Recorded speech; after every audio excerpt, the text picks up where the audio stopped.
Alors, j'ai invité ce soir Nicolas Schwalb, qui a déjà travaillé plusieurs fois avec nous, Oui, qui est psychanalyste affilié à l'école lacanienne de psychanalyse, titulaire d'un diplôme de littérature comparée d'Harvard, qui travaille avec François Julien depuis 4 ans et demi et qui est en train de soutenir sa thèse sur la psychothérapie institutionnelle. Alors, comme nous aimons bien travailler, Nicolas propose une lecture critique et clinique d'un passage du Zhuangzi. Cette fois-ci, c'est le 6e chapitre. Alors, j'ai envie de resituer un petit peu ce texte du Zhuangzi quand même, puisque ce sont des textes de base de la pensée chinoise. Donc, c'est un des 3 textes de base du taoïsme, hein, avec le Lao Tzu qui est plus antérieur et le Li Tzu qui est plus tardif. Il est divisé, cet ouvrage, en 33 chapitres et contient 65 200 caractères. Les Chinois ont l'habitude de compter les caractères. Ce texte prolifique du Zhuangzi, dont on ne sait pas s'il a entièrement été écrit par lui-même, a été conçu à une période de remise en ordre dans l'Antiquité, après le grand désordre meurtrier des royaumes combattants. Les contestations d'authenticité sur cet écrit, essentiellement des derniers chapitres de l'œuvre, ont été rassemblées autour de 2 points. Hein, outre les contradictions inhérentes aux différences de style dans le texte, sur l'appartenance à l'école dite hédoniste de Yangzhou ou à l'école syncrétiste de Huanglao, ainsi que sur des influences diverses. Ce qui est essentiel, c'est que l'œuvre, elle se divise en sections intérieures, Nei, extérieures, Wai, ou diverses, Za, réalisant différentes strates. Les chapitres sont regroupés de manière aléatoire selon la critique en ces 3 sections. Mais ce texte du Zhuangzi a une vitalité et un style propre, dans des expressions stylistiques particulières, un humour et une inventivité débordantes, dans une orientation naturaliste et mystique, à l'inverse de la pensée confucianiste, du sentiment d'humanité et de toute velléité politique d'améliorer la connaissance et le gouvernement des hommes. L'œuvre s'inscrit donc dès les premiers âges du taoïsme dans la période pré-impériale. Sans ces écoles de pensée, confucianisme, taoïsme, l'Empire n'aurait peut-être été qu'une horde folle, toujours en guerre, comme à cette époque anarchique. C'est un roi qui avait Ying Zheng, qui avait mis fin à cette période en conquérant l'ensemble des royaumes. On est entre 230 et 220 avant Jésus-Christ, et qui a unifié l'Empire de Chine et qui est celui que l'on a appelé le premier empereur ou l'empereur jaune. Il a standardisé les monnaies, les mesures, l'écriture et créé un premier gigantesque réseau routier. Il est le fondateur aussi de la Grande Muraille de Chine. Mais il a eu, lui aussi, je dirais, un règne cruel et autoritaire, inspiré par la philosophie légiste, une ambition démesurée, et qui a entraîné un sinistre totalitarisme, ça nous évoque quelque chose, qui a précipité à nouveau le pays dans le chaos et la guerre civile à la fin de sa dynastie. Je vous rappelle son monumental et fascinant mausolée qui a été découvert avec les milliers de guerriers enterrés en terre cuite, découvert en 1974 à Xi'an. La prestigieuse dynastie suivante importante, la dynastie des Han, s'est ralliée à la doctrine confucéenne et elle permet ensuite de retrouver la paix là, au début du siècle. Le chapitre 6, donc, j'y viens, appartient donc à la section dite intérieure et il est intitulé « Prendre pour maître la grande origine » d'Azong Shi. Dans cette pensée, c'est le Dao qui est le maître, hein, la grande origine de toute chose, la voie. Le premier développement a trait à l'approche de l'homme véritable, le Zhen-Zhen, l'homme authentique. On pourrait l'associer au sujet dont on cherche à définir les aptitudes. Il évoque ensuite un point majeur de sa doctrine et que l'on peut croiser dans la psychanalyse, qui est la question de la transformation, la question de la métamorphose généralisée et perpétuelle des choses. Donc, si le Zhuangzi, pour moi, rejoint la psychanalyse, c'est sur cette question de la transformation, un mot cher à Mélanie Klein aussi, parce que j'avais aussi une formation clinique. Là, il y a 10 jours, avec Joseph Roussel, nous avons visité la maison du grand poète Joé Bousquet à Carcassonne. Ce poète qui a passé sa vie cloué au lit dès l'âge de 21 ans parce qu'il avait pris une balle dans la colonne vertébrale pendant la Première Guerre mondiale. Et cette balle, moi, j'ai été touchée par ce qu'il a écrit, cette balle m'a changée en moi-même. Capacité de transformation est inhérente au psychisme humain. C'est un rêve insignifiant que l'on retrouve dans le rêve du papillon de Zhuangzi, que je vous redis assez rapidement, parce qu'on y avait déjà travaillé. Zhuangzi rêve qu'il est papillon, hein, qui voulait être heureux de son sort, mais ne sachant pas qu'il est Zhuangzi. Lacan l'avait bien déplié sur la question de la structuration du sujet dans l'adresse à l'autre. Il se réveilla soudain et s'aperçut qu'il était Zhuangzi. Il ne savait plus s'il était Zhuangzi qui venait de rêver qu'il était un papillon ou s'il était un papillon qui venait de rêver qu'il était Zhuangzi. La différence entre Zhuangzi et le papillon, dit ce texte ancien, est appelée transformation des êtres. La question de la nature humaine, Singh, a animé toute la pensée chinoise depuis 2000 ans, mais a animé au départ l'œuvre de Zhuangzi. Il y fait référence plus de 80 fois, alors qu'elle est absente du Lao Tzu. Zhuangzi insiste dans ce chapitre 8, répondre aux empereurs et aux rois sur le respect dû au Dao, ce Tao, ce don fait aux hommes dont ils sont les dépositaires temporels. Les sens nous sont donnés par le Dao. Nous devons en user avec parcimonie pour respecter cette nature humaine si fragile en nous. Cette nature humaine qui est à défendre dans le 21e siècle qui arrive. C'est pour ça que cette pensée m'intéresse. Donc, c'est Zhuangzi qui introduit le Dao au 6e siècle avant Jésus-Christ. Tout ce qui procède par conciliation en établissant un équilibre, c'est l'homme qui élargit la voie et non la voie qui élargit l'homme. Tout texte qui s'avère essentiel pour clarifier les principes du ciel et rectifier les esprits des hommes, dit Han Shang, peut devenir un classique dans la pensée chinoise. Donc le souci de la préservation est au cœur de cette pensée taoïste. Et ils avaient aussi déjà une technique de souffle respiratoire pour dénouer les nœuds. Voilà. Ce qui a fait que je me suis demandé si Lacan n'avait pas été inspiré sur la question des nœuds dans cette pensée. La mort elle-même est je viens donc au titre de ton intervention, la mort elle-même est envisagée sous l'angle de la transformation. Le corps du défunt revenant à la terre familiale permet d'en nourrir la substance. Souvent, ils enterraient leurs morts autour des maisons et la chambre des jeunes époux était attenante au cimetière pour que les enfants à venir soient fécondés de l'esprit des défunts. Après la mort de sa femme, Zhuangzi, il dit « Non seulement il n'y avait pas de vie, mais il fut un temps où il n'y avait pas de forme. Non seulement il n'y avait pas de forme, mais il fut un temps où il n'y avait pas de chi. Mêlés ensemble dans la morphe, quelque chose se transforma et il y eut des formes. Quelque chose dans les formes se transforma et il y eut la vie. Or, maintenant, après une autre transformation, elle est allée à la mort, accompagnant ainsi le cycle des 4 saisons. Et au moment où elle se coucha pour dormir dans la plus grande des demeures, je ne pus que la pleurer. Mais la pensée me vint que je ne comprenais rien au destin. Aussi ai-je cessé de pleurer. Donc, Zhuangzi avait déjà saisi la question de l'entropie et du retour à l'inorganique, bien avant la lecture freudienne de la pulsion de mort.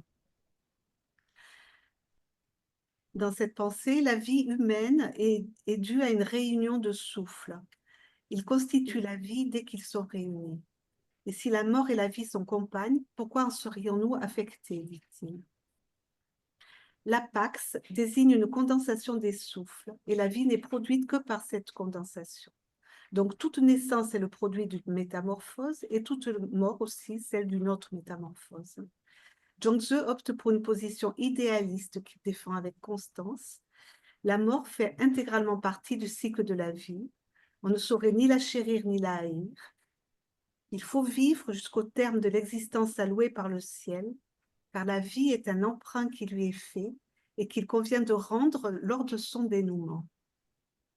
Donc, dans ce passage du 6 de Zhuangzi, il débute dans un dialogue entre trois amis, les maîtres Sanghu, Xinjiang et Meng Zefan, puis par l'échange entre Confucius et son serviteur. La discussion autour de la mort récente de Sanghu est l'occasion de poser la question du rite, de sa pertinence sociale et de son rapport à la sensibilité de celui qui y participe. Le taoïste, lui, un petit peu comme l'analyste, est dans la position ou l'alcibiade de l'excentrique. Et Confucius se trouve dans la position paradoxale de défendre les visions taoïstes et d'en convaincre son disciple. Moi, je le reprendrai peut-être plus tard, mais dans la lecture que j'ai faite de ce passage, ce qui m'a particulièrement intéressée, c'est la notion de l'agir. Oui. Voilà, je suis en train d'y travailler en écrit sur cette question. L'agir, celui qui permet d'agir encore comme des humains, hein, et de pouvoir agir ensemble. Dans un joli passage, il est écrit « Comme les poissons se créent ensemble dans l'élément de l'eau, les hommes se fabriquent ». Tu as traduit par fabrique. Je me demandais si on pouvait dire créer aussi, se créer ensemble. Ouais, par la voie du Dao. Et donc, la pensée des Confucéens et des taoïstes converge dans cette même intuition d'un souffle vital qui est en circulation permanente et par essence mutation. Les premiers dans une idée de vie qui s'engendre elle-même, la vie c'est le changement et la vie, et les seconds vont le penser en termes de vide, un vide à la racine de la vie, voilà, proche du vide central de la chose freudienne. Vous voyez les croisements que l'on peut faire. Dans la pensée confucéenne, l'action est l'horizon de la connaissance. Cette philosophie privilégie le passage effectif entre connaissance et action, qui sera la mesure du discours. Et un passage compris en termes chinois de rapport entre le talent et sa manifestation visible, alors que la tradition taoïsante, qui représente la véritable alternative, privilégie et cultive l'en-deçà, la monde visible. Je vous rappelle que Lacan a élevé l'agir au statut du verbe dans le séminaire 18 à partir de la théorie du non-agir, le Wu Wei, préconisée dans la pratique du Tao. La théorie du non-agir concerne un principe de diminution, de réduction, de négation, le Wu, jusqu'à laisser agir, Wei, la puissance naturelle du cours des choses ou des événements. La plus large souplesse est donnée à l'usage éventuel de ce terme « way » qui veut néanmoins dire « agir », dit Lacan dans ce séminaire. Donc ce verbe est à la fois l'agir et la conjonction de la métaphore. Cela allège bien les choses, dit-il, reprenant le prologue de l'Évangile selon saint Jean. Peut-être que l'agir était au tout commencement. C'est peut-être exactement la même chose que de dire en arché, au commencement était le verbe. Et il n'y a peut-être pas d'autre agir que celui-là. Capacité d'agir qui s'acquiert aussi par la traversée de la folie et de la mort, par la traversée d'une analyse. Et pour pouvoir agir dans le monde, il faut faire éclater la perception limitée du moi, de l'ego, et élargir ses propres limites. Il faut pouvoir être né en tant que sujet. Après, bon, mais ça, je ne vais pas vous encombrer avec ça. J'ai fait tout un développement sur l'agir à distinguer de l'acte, pas forcément superposable. Le rêve est un acte psychique, il n'est pas forcément dans l'agir. Après, je vous l'enverrai, j'ai développé tout le passage à l'acte en le différenciant de l'acting out. Voilà, ça je passe pour pas encombrer. Mais je reviens à la phrase d'Alouche sur laquelle tu as proposé de réfléchir, de penser le deuil comme acte et gracieux sacrifice. Le langage courant parle de travail de deuil pour parler des étapes psychiques menant à l'acceptation et l'intégration inconsciente de la réalité de la perte. L'inconscient ne connaît absolument rien de notre propre mort, disait Freud. Il n'y a pas de trace de la mort et de la négation dans l'inconscient, laissant la mort irreprésentable. Alors, il y a Jean-Yves Broudic là, qui est en ligne et j'avais été très intéressée par un de ses articles dont je vous reprends l'hypothèse, que je trouve très importante. Jean-Yves Broudic est analyste au cercle freudien. Il pose l'hypothèse de la mort subjective, tu pourras intervenir tout à l'heure si tu veux, de la subjectivation de la mort comme passage obligé pour tout être humain. Tu nous donnes en exemple la maladie grave, la confrontation à la maladie grave conduit à un changement radical dans la subjectivité. Et puis, on en avait échangé, tu t'es questionné. Je m'étais aussi questionnée, des fois, certains patients qui viennent dans une première demande d'entretien avec un analyste, j'en ai eu quelques-uns, ils s'arrangent pour se mettre en risque ou en passage à l'acte proche de la mort et pour se mettre dans l'impossibilité de venir démarrer une analyse. Et tu as essayé de penser ça, toi. Certains passages à l'acte confrontant au risque de la mort se produisent donc dans certaines cures, dans une véritable confusion des espaces vie et mort. Tu lis ces passages à l'acte comme tentative répétée de symboliser la mort. Voilà, ça, je trouve ça très important. Ces personnes n'auraient pas vécu leur mort subjective comme le fait tout sujet névrosé, une traversée qui conduit à refouler cette mort, à la mettre à distance et à intégrer subjectivement leur finitude, leur disparition future. Difficultés que tu constates qui se produisent chez des sujets confrontés à une absence de grand autre au moment de la naissance ou lors d'un de leurs vécus traumatiques personnels ou transgénérationnels. C'est du 3 que s'introduit le réel, dit Lacan dans Les Noms du Père, le 19 mars 1974. Le réel lui-même est 3, dit Lacan, à savoir la jouissance, le corps, la mort, en tant qu'ils sont noués seulement, bien entendu, par cette impasse invérifiable du sexe. Un qualificatif qui, quelquefois, n'est pas lui. Voilà. Je ne prends pas trop de temps, je regarde. En petites minutes, je termine. Mélanie Klein, elle a publié en 1940 Le deuil et ses rapports avec les états maniaco-dépressifs, dans lequel elle a formalisé la position dépressive bâtie sur le travail de deuil. Article dans lequel elle décrit les phénomènes de réparation, de nécessité de réparation d'un bon objet interne nécessaire au processus d'intériorisation et de construction psychique. Et elle confère un aspect créateur à la traversée de cette position dépressive. Moment psychique aussi qui est moment capital dans le point de fixation entre les psychoses et les névroses. L'appareil théorique de Mélanie Klein, je vous rappelle, s'est élaboré et construit sur les bases de sa propre dépressivité personnelle. Elle avait eu bon nombre de deuils dans sa famille et sur fond de grandes dépressions géopolitiques avec l'effondrement de la vieille Europe à la suite de la Grande Guerre. Et elle avait travaillé avec deux grands psychanalystes, Ferenczi et Abraham.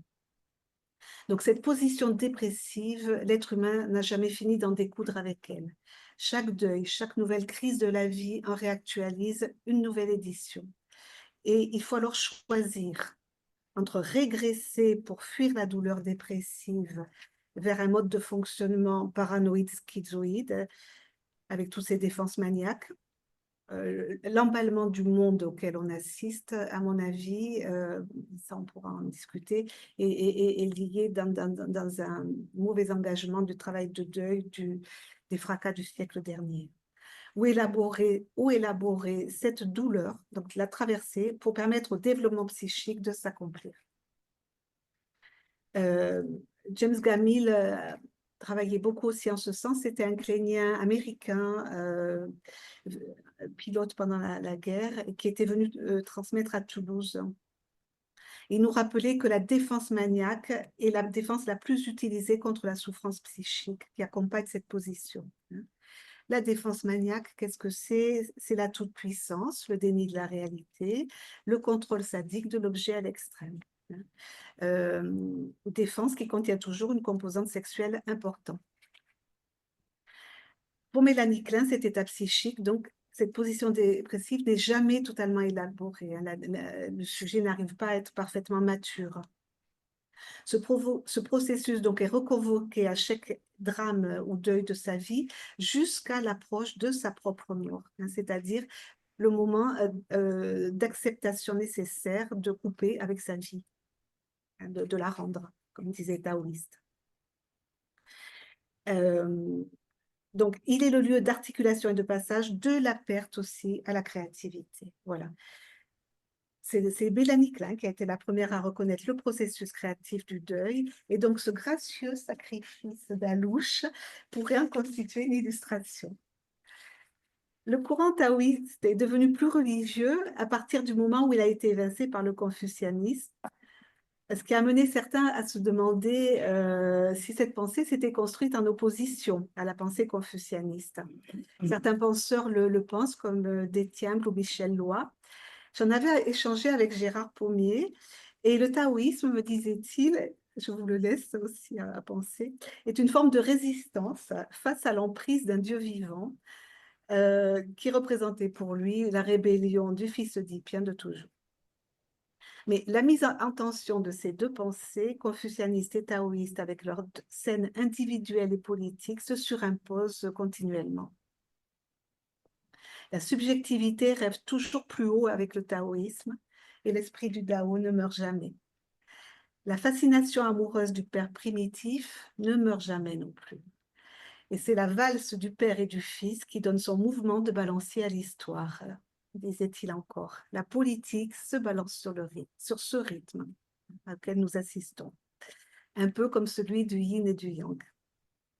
Et alors, dans la fin de ce texte, et les maîtres, j'associe par rapport à la fin du texte, les maîtres parmi les hommes sont des petits cons au regard du ciel.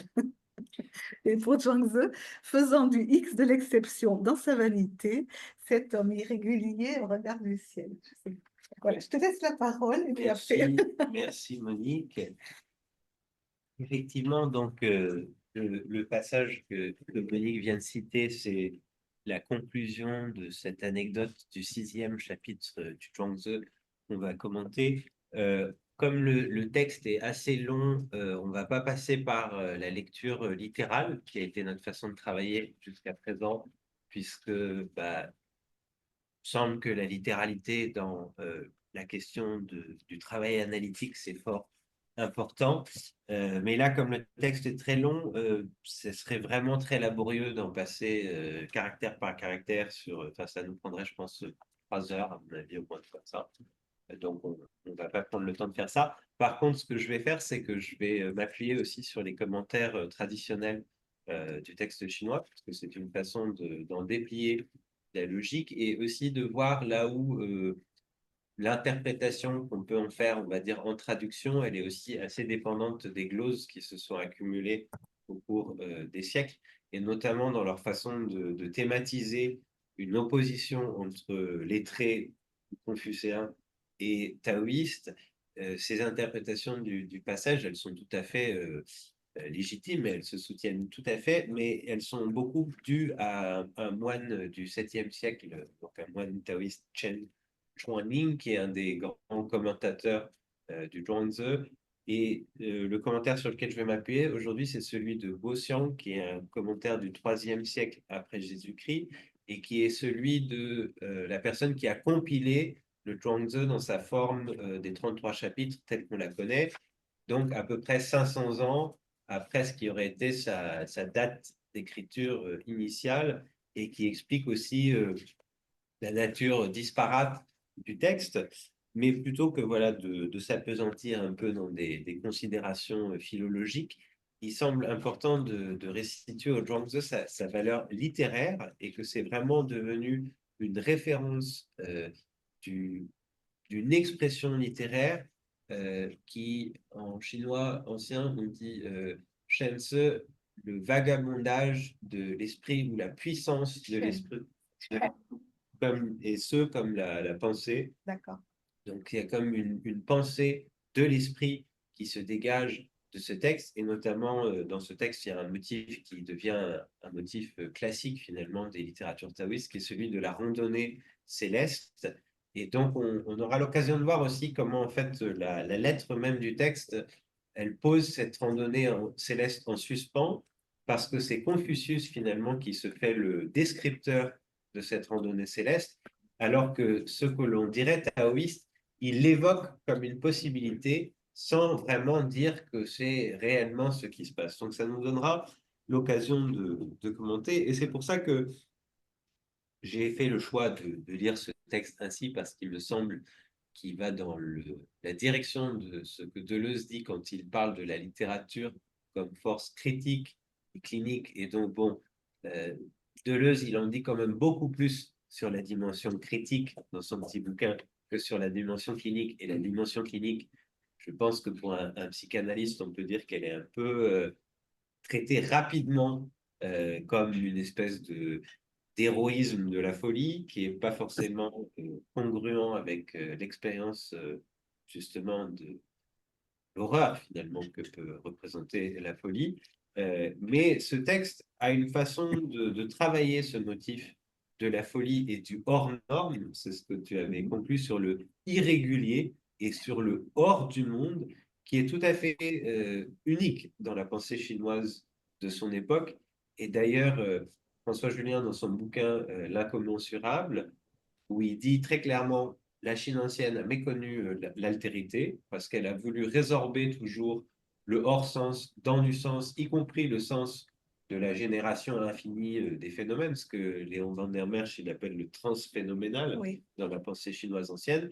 Et François Julien prend ce chapitre et cette histoire en particulier pour dire là, il y a un hiatus.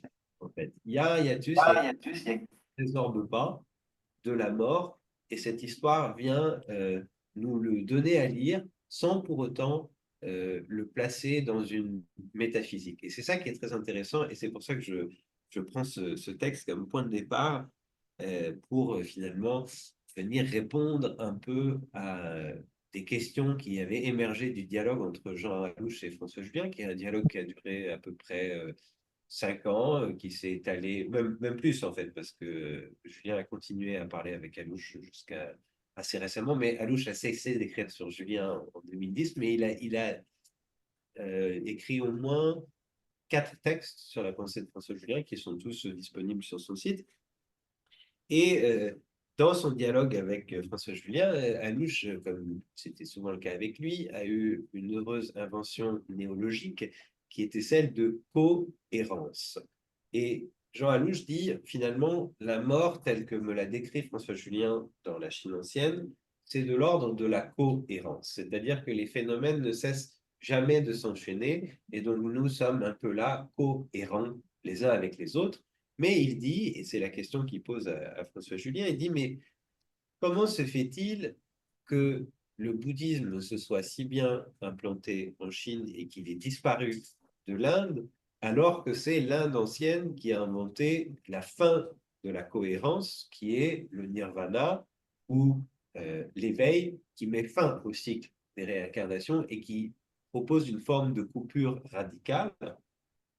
Et une des raisons pour lesquelles le Zhuangzi est un texte très intéressant, c'est que quand il a fallu traduire des sutras bouddhiques sanscrits en chinois classique, donc bien plus tardivement, là, le bouddhisme arrive en Chine à partir du 1er siècle et commence à vraiment s'implanter autour du 4e, 5e, 6e. Donc c'est un long processus de traduction.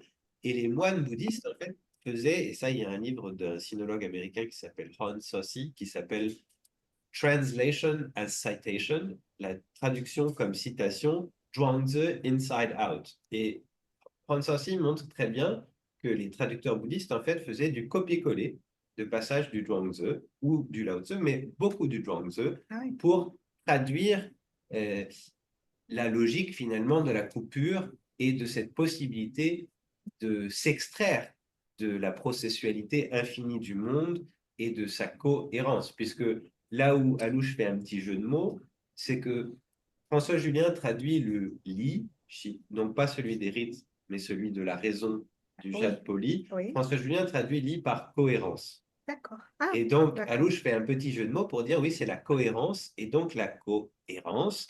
Et dans ce passage du Zhuangzi, on voit les prémices de cette vision qu'on avait travaillée dans le séminaire quand on avait fait un koan zen, d'une forme littéraire faite pour dérouter, faite pour stimuler la réflexion et faite pour introduire une coupure, et toujours une coupure qui est en lien, alors dans ce cas-là, avec la mort, mais en tout cas forcément avec ce que nous, les psychanalystes, on a tendance à appeler une forme de castration également. Et c'est ça qui sera intéressant à voir dans la lecture de ce petit passage, c'est comment finalement ce que Jean Alouche appelle le gracieux sacrifice de deuil, c'est la perte d'un petit bout de soi, donc d'un petit phallus pour lui. Et donc, pourquoi dans ce passage, on peut voir justement par rapport à la question de la ritualité, comment ces personnages, dans une forme de rébellion, acceptent gracieusement, même volontairement, de s'excuser publiquement en tant qu'individu castré, c'est-à-dire qu'en tant que personnes qui sont marginalisées dans la société de par leur conduite un peu étrange. Donc, je vous propose de lire la traduction que j'ai pu faire, enfin, une des versions que j'ai pu faire, et je vais reprendre un peu librement la trame narrative et puis me pencher sur certaines phrases, et ensuite juste prendre un passage du commentaire traditionnel sur la question de la ritualité pour qu'on entende un peu comment ce texte articule finalement euh, une folie qui est moins dans le, comment dire,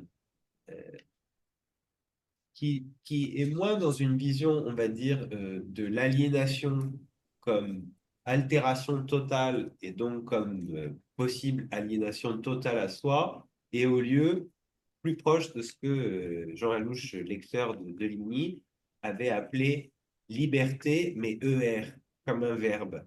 Et c'est ça qui est intéressant à dégager et voir finalement comment cette histoire articule un entre ce qui serait un anéantissement radical définitif, c'est donc ce que Jean Alouche appelle la seconde mort, mais c'est le nirvana, c'est-à-dire la fin du cycle de la souffrance, et ce que François Julien, lui, appelle une seconde vie, c'est-à-dire c'est une possibilité d'ouverture au sein de la vie elle-même une fois que la mort se dégage comme horizon. C'est-à-dire que pour François Julien, il y a une seconde vie, mais il n'y en a pas une troisième et pas une quatrième, justement parce que c'est la mort qui fait l'horizon. Et c'est vrai que en les mettant en vis-à-vis, comme ça, on pourrait penser que c'est deux notions qui s'excluent l'une les autres et qu'on ne peut pas les faire jouer ensemble. Mais cette histoire, en fait, nous donne une autre façon, à mon avis, d'entendre ça dans la façon qu'elle a de pratiquer le suspens. Parce que cette histoire laisse en suspens beaucoup de pistes d'interprétation et c'est pour ça qu'on peut très bien l'interpréter comme étant une espèce de manifeste anti-confucianiste, et c'est comme ça que le lit Romain Graziani, le sinologue. Mais il y a aussi quelque chose qui est plus en deçà, finalement, qui ne prend pas position et qui laisse ouvert et disponible l'interprétation, et qui donc est assez intéressant par rapport à la position de l'analyste et le deuil, finalement, et comment il se situe dans la question de la norme sociale et de la ritualité, parce que ce que Jean Alouche a énormément critiqué dans son bouquin sur l'érotique du deuil, c'est la version du deuil que propose Freud, et en particulier l'idée que le travail du deuil serait comme quelque chose qu'il faudrait faire, et que donc il y aurait une norme sociale comme ça du travail du deuil, il faut faire son deuil, etc., pour justement aller vers ce qui serait une relation plus libérée, et en même temps, Alouche commente assez bien le commentaire que fait Lacan de Hamlet pour montrer ce que tu soulignais par rapport à ce que disait Mélanie Klein sur la défense maniaque ou sur ce que une version paranoïaque du deuil finalement. Et la version paranoïaque du deuil, ce serait Hamlet qui s'attaque à Ophélia suite à la mort de son père parce qu'il ne sait plus voilà, où se poser. Et donc, ça, ce serait la version paranoïaque du deuil. Et cette histoire, je trouve, nous donne quelque chose qui est ni tout à fait une défense maniaque parce qu'il y a quand même justement une forme oui, d'inscription, en tout cas, dans cette d'inscription, oui, qui nous éloignerait quand même d'un réel psychotique comme ça, qui ne cesse pas de pas s'écrire, de ne pas s'inscrire, etc. Et en même temps, une position, voilà, d'une lucidité, on pourrait dire, puisque la lucidité, pour François Julien, c'est un des traits de la seconde vie, c'est-à-dire d'éclaircissement de quelque chose qui se dégage. Donc, j'entre dans l'histoire. Tu y mettrais de l'humour? Beaucoup. Oui, oui. Beaucoup. Et c'est ça aussi, Oui. le gracieux sacrifice de Oui, deuil oui. consiste à s'exposer publiquement et donc potentiellement au ridicule. Et ça, Et ça oui, fait partie oui, aussi de justement de la liberté qui vient avec le deuil, c'est le fait de la possibilité de s'exposer au ridicule et de s'en moquer quelque part. Et c'est tout à fait un peu comment on peut lire cette histoire. Alors je lis rapidement la traduction. Donc nous avons nos trois amis, Maître Sangwu, Montsepan et Tsinchang, trois hommes rassemblés par l'amitié, qui se disent qui peut se rassembler quand il n'y a pas de rassemblement, agir ensemble quand il n'y a pas d'interaction. Qui peut gravir le ciel et randonner dans la brume, troubler, déterrer le sans limite. Et donc là, on voit que ce qui est sans limite, la randonnée céleste, c'est posé à titre de question. Ça n'est pas avancé comme une doctrine religieuse, justement. Les trois hommes se regardent et rigolent, sans résistance du cœur et de l'esprit, puisque le cœur et l'esprit du signe est la même chose en chinois ancien. Ils continuent à se rassembler par amitié. À la suite d'un paisible intervalle, Maître Sang meurt, mais il n'est pas encore enterré. Donc, la ritualité dans la Chine ancienne autour de la mort, c'est une, comme l'avait dit Marcel Granet dans un très bel article qui s'appelle, maintenant, il me semble, j'ai envie de dire que c'est le langage de la douleur. Le langage de la douleur, c'est un article de Marcel, un sinologue, un très grand sinologue du début du XXe siècle, dont Paul Démiville disait de façon méprisante, il écrivait des livres, sous-entendu pas des articles scientifiques. Ça vous donne un peu la mesquinerie du monde sinologique. La rivalité. Oui, la rivalité La mesquine. fratrie. La frérocité, on pourrait. Dans ce très bel article, Granet conclut en disant, à partir justement de la ritualité de la Chine ancienne, qu'il y a une grammaire, une syntaxe du deuil, et que finalement, s'il y a une grammaire, s'il y a une syntaxe, c'est qu'elle est donc socialement normée, et il fait tout ce travail de débusquer toutes ces normes du deuil qui sont détaillées en grand détail dans le traité des rites. Donc, on doit porter telle couleur pendant tant de temps, on doit s'allonger sur une natte pendant 2 semaines, et ensuite faire le mort. Enfin, c'est toute une... Et il est clair que ce texte représente un rejet total de ces normes-là, puisque là, le corps n'est même pas enterré de l'ami. Donc c'est là la prémisse de l'histoire, c'est que le corps est juste gisant comme ça et qu'il n'est pas enterré. Confucius entend que le corps n'est pas enterré. Il leur envoie donc son serviteur second, qui est par ailleurs dans les entretiens est un personnage qui est dépeint comme étant un peu ambitieux, qui veut aller plus vite que la musique d'une certaine façon. Quand il arrive sur place, il trouve un des amis. Alors bon, moi j'ai traduit par brode une ritournelle parce qu'on ne sait pas s'il est en train de broder ou on ne sait pas s'il est en train de chanter. Le texte laisse ça en suspens. Mais l'autre, on sait qu'il est en train de tambouriner sur un luth, de faire beaucoup de bruit. Et ensemble, en harmonie, ils chantent, ils disent Ah Sanku, tu es revenu à l'authentique. Donc l'authentique, c'est le Jen, donc c'est une notion structurante de ce chapitre.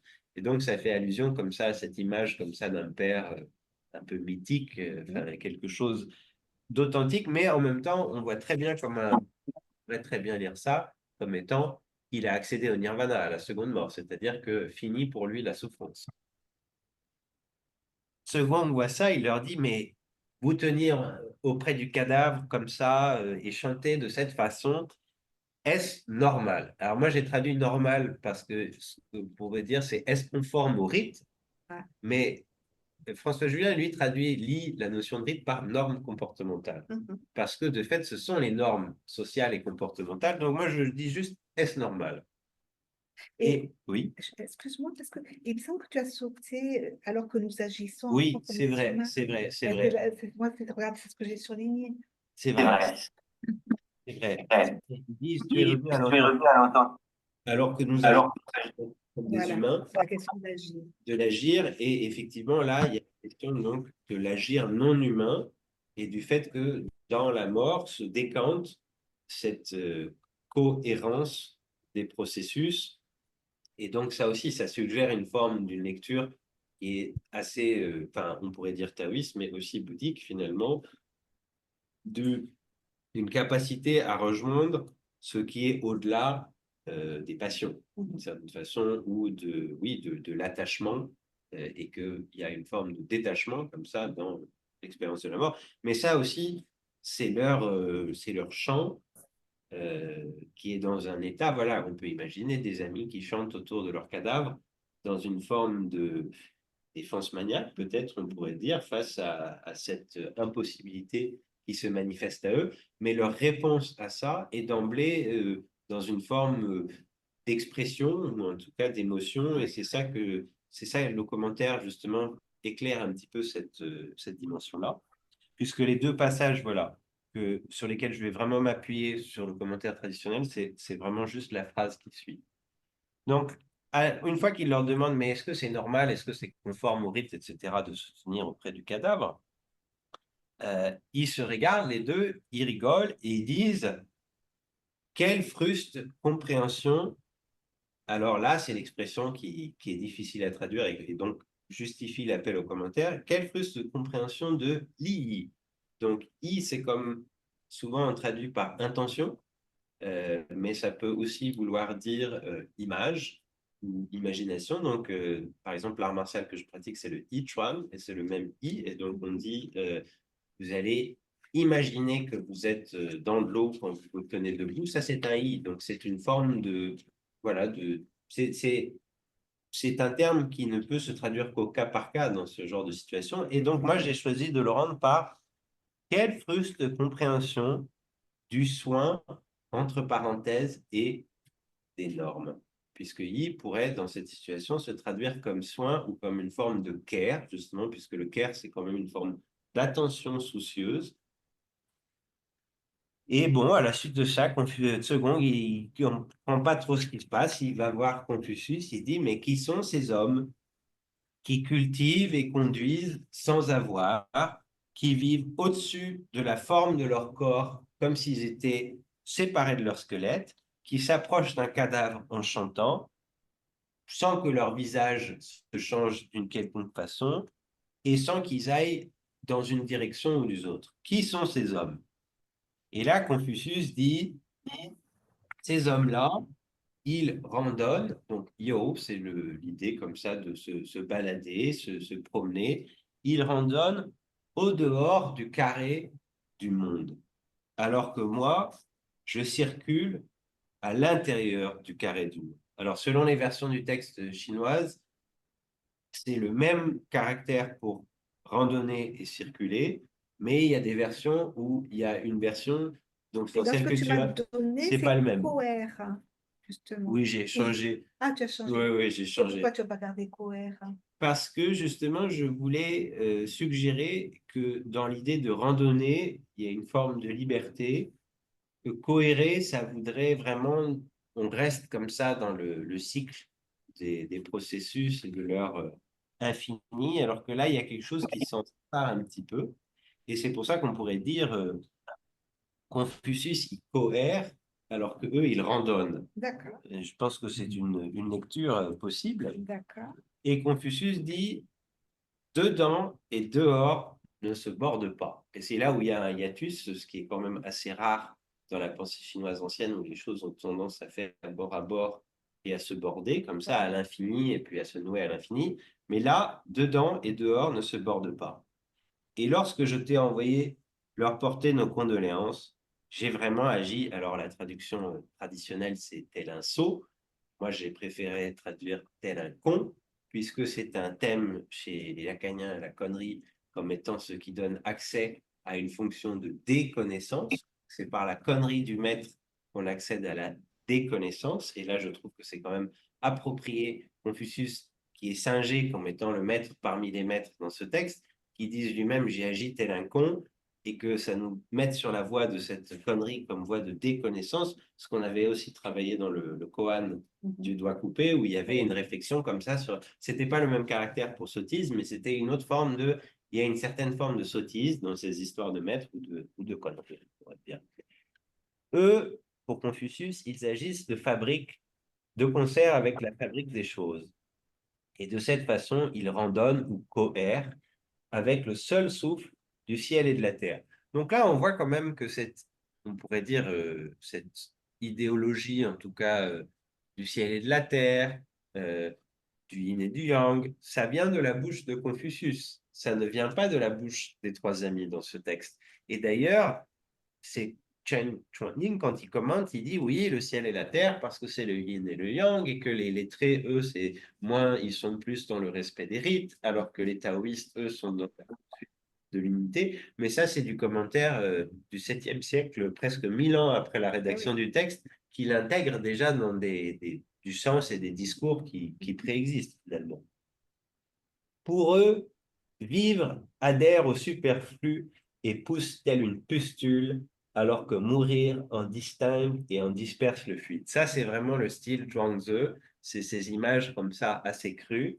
Et c'est après que là, il y a quelque chose qui est très caractéristique de la forme littéraire du Zhuangzi, qui est l'énumération, c'est-à-dire de longues énumérations comme ça. En procédant ainsi, comment peuvent-ils comprendre ce qui de vivre ou de mourir vient en premier? Ils font là d'étranges choses, confiants quant au rassemblement des corps, oubliant le foie et la vessie, délaissant voir et entendre, retournant au début depuis la fin, ne comprenant pas les limites et les bordures, vacillant telles les pousses d'herbe, au dehors de la poussière et de la crasse, déambulant au loin sans agir ni travailler.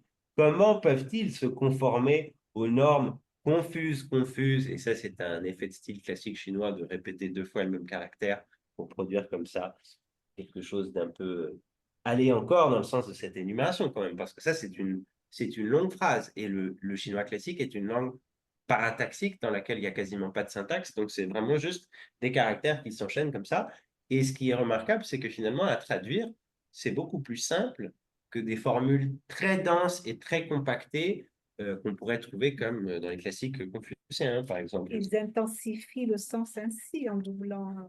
C'est ça, c'est un effet. Et en même temps, ils rendent le langage à son assonance presque très signifiante d'une certaine façon, puisque c'est aussi créé pour justement que le rhapsode qui connaît le poème ou le texte par cœur ait en mémoire comme ça les effets de sonorité. Comment peuvent-ils se conformer aux normes confuses qui font le monde et ses coutumes, au regard ou au regarder de la foule et des hommes, à leurs oreilles et à leurs yeux? Seconde dit, mais dans ce cas-là, cher maître, pourquoi se régler sur le carré du monde? Confucius dit, nous sommes des citoyens assujettis au ciel. Alors c'est là où moi je trouve que Romain Graziani, il pousse le bouchon un peu loin, parce qu'il dit que Confucius, dans ce texte, est le paria du ciel. Moi, je vois pas, je lis pas ça dans ce texte. Euh, donc, Confucius dit, nous sommes des citoyens assujettis au ciel. C'est ce que nous partageons, me semble-t-il, toi et moi. Mais, second dit, mais j'ose demander, mais qu'est-ce que c'est que cette histoire du carré du monde? Pourquoi rester dans le carré du monde? C'est là où vient l'image des poissons. Les poissons se fabriquent ensemble dans l'eau, les hommes se fabriquent ensemble sur un Tao. En se fabriquant ensemble dans l'eau, infiltrant les mares et ainsi se nourrissant, ils se fabriquent ensemble comme Tao, vivant posés sans affairement. C'est pour cela que l'on dit les poissons s'oublient ensemble dans les lacs et rivières, les hommes s'oublient ensemble dans les cours des deux Tao. Second dit et l'homme irrégulier, dissemblable. L'homme irrégulier, oui, irrégulier avec les hommes et de sorte qu'égal au ciel. C'est pour cela qu'on dit les cieux des petits hommes produisent des maîtres parmi les hommes et les maîtres parmi les petits hommes produisent des petits hommes parmi les cieux, ou sinon la traduction que j'avais proposée qui était un peu plus... Oui, un peu... Des petits ponts. Voilà, c'est ça. Ouais, mais le Xiaogène, c'est des hommes de peu. C'est ça, l'homme de Voilà, peu. l'homme de peu.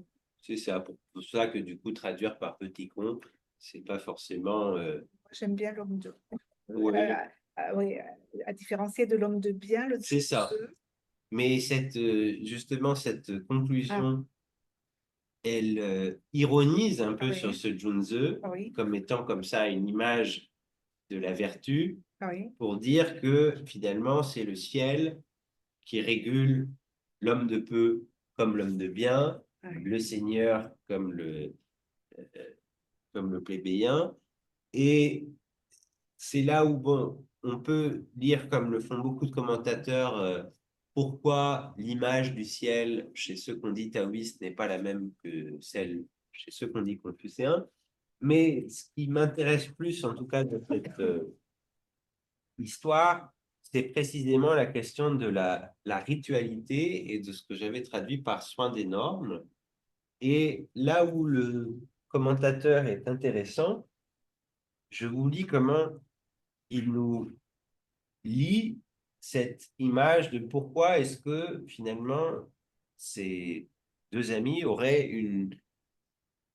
un agir justement à l'égard de la ritualité qui en entend la norme et le principe structurant, on va dire socialement, mais qui fait preuve d'une liberté à son égard. Et cette liberté, elle se manifeste par le sacrifice finalement d'une position respectable dans la société, puisque vous imaginez bien que dans une société de l'Antiquité qui est régulée comme ça, de façon quand même très rigide par des normes sociales, spirituelles, de d'aller à l'opposé, c'est quand même s'exposer à une forme de marginalisation. Donc c'est pour ça que Graziani dit c'est Confucius le paria du ciel, c'est presque un contresens, parce que Oui, ce sont eux les parias dans cette tout à histoire. fait. Ouais. Oui, oui, Parce oui. que ce sont eux qui font le choix délibéré de d'abandonner les normes sociales.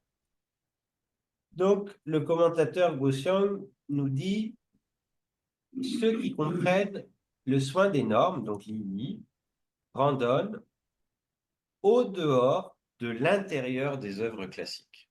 Donc, déjà, il situe comme ça ce rapport par rapport aux œuvres classiques, de dire qu'il finalement, il préserve ainsi la mère pour maintenir l'enfant, adresse leurs émotions et avance ainsi debout. Mais s'ils sont épris de l'écho des noms, autrement dit de la renommée, poursuit le commentateur, agrippés aux formes établies, autrement dit au pouvoir, alors on ne peut pas compter sur la sincérité de leur deuil. On ne peut pas compter sur la solidité de leur bienveillance. En étant épris de la renommée et agrippés au pouvoir, père, fils et frères portent ainsi en leur sein des sentiments semblables à la tromperie. Et il conclut son commentaire avec une question rhétorique. Une telle conduite pourrait-elle vraiment correspondre aux grands soins des normes? Donc, comme une idée que finalement, ça c'est la critique classique, on va dire, des taoïstes envers les confucéens, c'est que la ritualité sert de prétexte à une forme d'hypocrisie qui finalement ne permet pas, comme il le dit, d'adresser l'émotion. Et ça, je trouve ça très intéressant qu'ils disent ce qui est intéressant dans leur façon authentique plutôt, dans leur façon d'adresser le deuil, c'est leur capacité à agir justement de façon débridée, mais dans le sens littéral, quoi. C'est-à-dire qu'il y a la bride du rite et eux débrident et s'écartent comme ça de la ritualité convenue pour opérer une forme de création, puisqu'il y a quand même une création musicale ou lyrique en tout cas dans ce passage, et aussi l'invention, je pense, de ce que Agamben, à la suite de Foucault, appelle les formes de vie. C'est-à-dire, et notamment les formes de vie qui s'écartent des normes biopolitiques. Parce que je pense que c'est ça aussi dont il est Là, le question. lien que tu fais. C'est ça le D'accord, lien que je fais d'accord. avec la question politique. Et c'est, si moi Moi, j'étais j'étais à parler et à chercher la traduire d'abord et puis ensuite à en explorer les commentaires et les interprétations, c'était par rapport à ma question de recherche sur la psychothérapie institutionnelle, qui était de me dire, mais pourquoi la psychothérapie institutionnelle n'existe-t-elle plus, on va dire aujourd'hui, en tant que discours dominant, ça c'est clair. Et bien sûr, il y avait une réponse, on va dire, qui est assez évidente, qui est en raison de...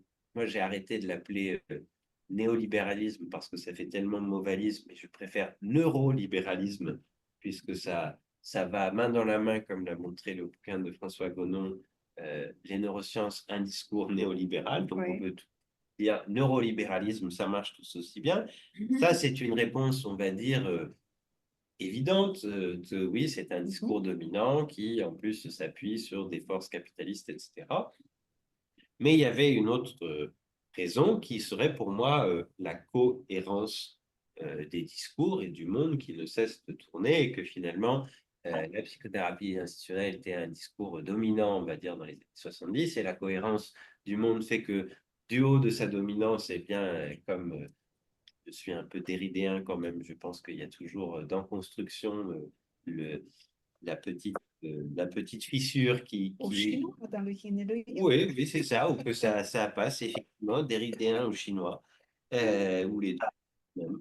Euh, que ça, cette prémisse était déjà posée et que donc finalement, bah, si la psychothérapie institutionnelle est passée, il nous en incombe d'en faire le deuil finalement. Et il me semblait que c'est pour ça qu'elle est en conclusion de ma thèse, puisque ma thèse n'est pas une thèse de sinologie, mais bien une thèse de psycho, donc je ne vais pas trop aller loin, mais il me semblait qu'en conclusion, on avait un éclairage sur comment vivre un gracieux sacrifice de deuil qui serait à la fois joyeux et effectif. C'est-à-dire que là, en faisant le deuil de leur ami de cette façon-là, il y a de l'agir, mais il y a aussi un acte, qui est un acte de nature politique, c'est-à-dire, et qui, en l'occurrence, est initiateur de discursivité, puisque de résistance et je veux dire, en lacanien, c'est un nouveau S1 qui apparaît et qui, de cette façon-là,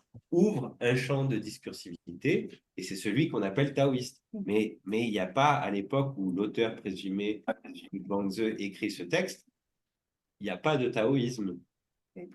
C'est ça, il y a un auteur qui va initier comme ça un discours, et ça, je reprends juste c'est la définition foucaldienne de l'auteur, c'est celui qui initie un champ de discursivité.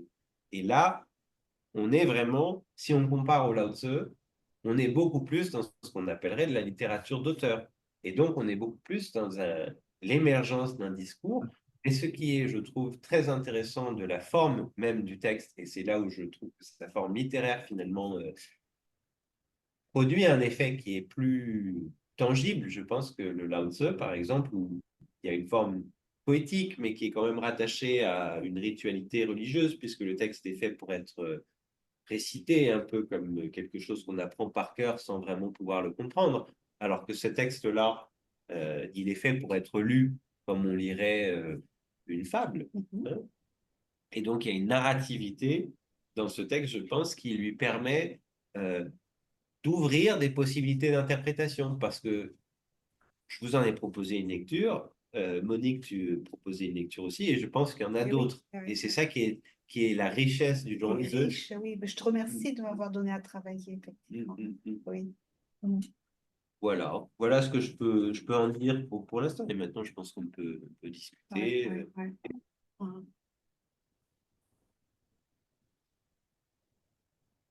C'est vrai que à aborder comme ça, extrait là, de tout le contexte, c'était pas Ouais. évident. C'est pour ça que je suis allée me replonger dans le Zhuangzi. J'ai lu un peu avant, autour, pour articuler un petit peu ce texte et qui m'a bien donné à penser, qui m'a donné à associer là, sur quoi je travaille aussi en ce moment. Effectivement, c'est une richesse importante. Euh, est-ce que vous avez des associations d'idées entre à la salle ou ou sur l'écran ou en zoom. Est-ce que Parle fort hein, ouais, qu'on t'entende, oui. est-ce qu'il y a une explication dans la place que ça prend dans le chapitre, ce passage-là, Il vient dans, plutôt à dans la fin, ouais. l'ensemble du chapitre? Oui, je pense qu'il y a plusieurs façons de le lire et évidemment enfin, les commentateurs en général traditionnels, ils font pas trop le lien entre les différentes parties parce qu'ils suivent vraiment, si vous voulez, là j'ai pas ramené le texte en chinois, mais en fait c'est vraiment divisé en plein de petites parties et donc à chaque fois c'est un, deux, trois sur telle phrase. Donc c'est phrase par phrase les commentaires et c'est comme ça en fait on ne peut pas traduire un texte comme celui-ci si on ne se réfère pas vraiment aux commentaires parce que euh, c'est trop ouvert à l'interprétation d'une certaine façon. Et quand on veut le traduire, à un moment, on est obligé justement, ça c'est l'éthique du traducteur qui se manifeste par des actes également et des choix, ben, on doit choisir plutôt une version que l'autre et tenir compte un peu des différentes versions. Euh, En revanche, il y a un passage dans le troisième chapitre que j'ai mis en exergue de la conclusion qui, à mon avis, fait miroir à ce passage. Il est assez court, je peux peut-être Oui, le lire. mais... Donc ça, c'est dans ton édition, Jean-Baptiste, c'est page 106, 107, puisque j'ai... C'est la Pléiade. Ouais. La Pléiade. Puisque Il faut dire qu'elle a été traduite très tardivement, là, la Pléiade. Il n'y a pas longtemps qu'on les a. ils l'ont réédité, ça. Ah, ça a été réédité. La première version, je crois que c'est les années 70, un truc comme ça. D'accord, mais c'est quand même assez récent. Ouais, et ils l'ont Ah oui, refait... D'accord. Mais oui, effectivement. Et ça, c'est récent. la oui. traduction de Liu Qiahui. J'ai pas modifié parce que j'étais à la fin de la thèse et j'avais plus le temps d'aller faire les commentaires phrase par C'est phrase. 67. Ouais, c'est ça. 61, 67, 68. Les années 70, Ouais. c'est quand même 60, ouais. assez tardif. Ouais, surtout qu'en plus, dans le monde enfin, en anglais, il y a une langue enfin, dès la fin du 19e siècle, Ah oui. les années 20. Ouais. D'accord. Alors, je vous lis ce petit passage, qui est également une histoire de deuil, hein, puisque ça, c'est un motif quand même dans le Zhuangzi. Et Graziani, il tire plutôt bien le fil dans son bouquin. Quand Lao Tan mourut, Tinin lui présenta ses condoléances. Il poussa 3 cris et sortit. Un disciple du défunt lui demanda: N'êtes-vous pas l'ami de mon maître? Je le fus, répondit Tini. Les condoléances envers un mort peuvent-elles se faire ainsi? Donc, à nouveau, la question de la norme, hein, des rites. Oui, répondit Tigny. Tout à l'heure, je considérais qu'il était un homme. En ce moment, il ne l'est plus. Jadis, lorsque j'assistais à des funérailles, je remarquais que les vieux pleuraient le défunt comme ils l'auraient fait pour leur propre fils, et les jeunes comme s'ils avaient pleuré leur propre père. Dans ces occasions, il y a toujours des gens qui parlent et pleurent sans en éprouver la nécessité. Ils s'écartent de leur naturel, tournant le dos à leurs sentiments et délaissant leurs prédispositions. Ces gens-là, les anciens les appelaient les damnés du ciel. Donc c'est peut-être là où Graziani va chercher son truc du paria. Mais il extrapole quand même, parce que ça c'est un passage du chapitre 3, et là on était donc... Votre maître est venu au monde parce que les circonstances l'ont permis. Il a quitté ce monde parce qu'il a obéi à d'autres circonstances. Qui s'adapte aux circonstances ne saurait être envahi ni par la tristesse ni par la joie. Celui-là, les anciens l'appelaient l'homme dont la tâche est déliée par le souverain, et le souverain c'est Shang, celui d'en haut. Et ce que les jésuites ont glosé comme étant une idée de Dieu chez les Chinois qui se serait effacée justement à la suite de l'idéologie lettrée des processus. Et la phrase qui conclut le chapitre, qui je trouve est une magnifique phrase sur la transmission, pour ceux qui ont le souci de la transmission, parce qu'elle nous donne un petit peu: l'homme se fatigue d'aviver le feu, et tant que le feu se transmet, il est impossible d'en voir l'extinction. Autrement dit, autrement dit, quand même, la transmission, c'est ce que tout seul, d'une certaine façon, et ça, il est clair que, bon, à l'école lacanienne, c'est la position, on va dire, de l'école, c'est que la transmission de la psychanalyse, on s'en fiche, ça se fait tout seul, c'est pas notre souci, parce que c'est comme le feu, ça continue, et bon. Moi qui suis né à Los Angeles et qui ai vécu 5 ans, là, le feu, j'ai bien vu la réalité du feu qui se transmet sans qu'on ait à faire quoi que ce soit. Et donc, que l'homme se fatigue d'aviver le feu. Et évidemment, là, on voit quand même plus clairement, je trouve, la position, on va dire, taoïste classique de la nature ou le ciel, les processus, se brancher là-dedans plutôt que se brancher dans le dedans du carré, du monde des humains. Et là, oui, on est aussi plus par rapport à des stéréotypes du sage, je pense, et de la figure du sage. Et c'est pour ça que je trouve que le partie du chapitre 6 est intéressante parce que, à mon sens, les deux amis qui chantent autour du cadavre, c'est pas des sages, vraiment, c'est plutôt des fous. Et comme il y a très, très peu de fous dans la littérature chinoise et dans la culture chinoise ancienne en général, c'est quand même un point. euh, voilà, Jean Alouche disait, à mon sens, il n'y a pas trop de place pour la folie dans la vision chinoise traditionnelle du monde. Et je pense que l'histoire du chapitre 6, c'est un peu l'exception qui confirme la règle d'une certaine façon. Aussi parce que, comme le montrent les gloses, elle a tendance à être résorbée dans une forme de sagesse. Alors que, bon, l'histoire en elle-même, à mon sens, ne donne pas à lire de la sagesse. Et je trouve que le commentaire de Gaussian, quand il dit ils adressent leurs émotions, c'est pas tout à fait la même chose que ils s'en débarrassent. Non, il y a quelque chose Ben, la question de l'adresse à l'autre. Hein. de l'adresse à l'autre Ah oui. avec un grand A, Eh oui. d'une certaine Eh façon, oui. et donc d'une forme euh, de sacrifice, de leur normalité. C'est-à-dire, je pense que ça, c'est quand même un des éléments clés de l'histoire, c'est que au regard du serviteur de Confucius, mais qui sont ces hommes? Qui sont ces hommes qui sont si lointains de, des normes? Et bon, Confucius, lui, métaphorise et intègre ça dans du symbolique en disant, voilà, il randonne avec le ciel et la terre et le seul qui du monde. Mais eux, au début de l'histoire, ne font que poser des questions.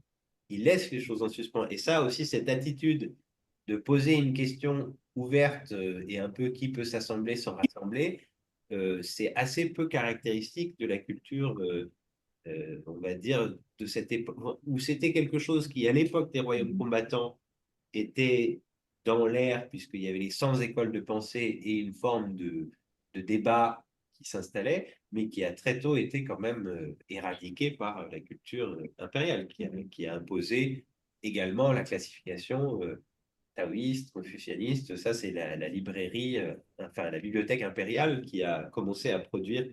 Et évidemment que quand on lit un passage comme celui Il y a eu des autodafés. il y a eu des autodafés, Oui. des textes confucéens d'ailleurs, donc Oui. les confucéens ont quand même, Oui. puisque il faut dire aussi que dans le légisme, euh, donc le texte du légisme, c'est le Hanfeize, et il y a le chapitre 14 du Hanfeize, c'est sur le Wu-wei.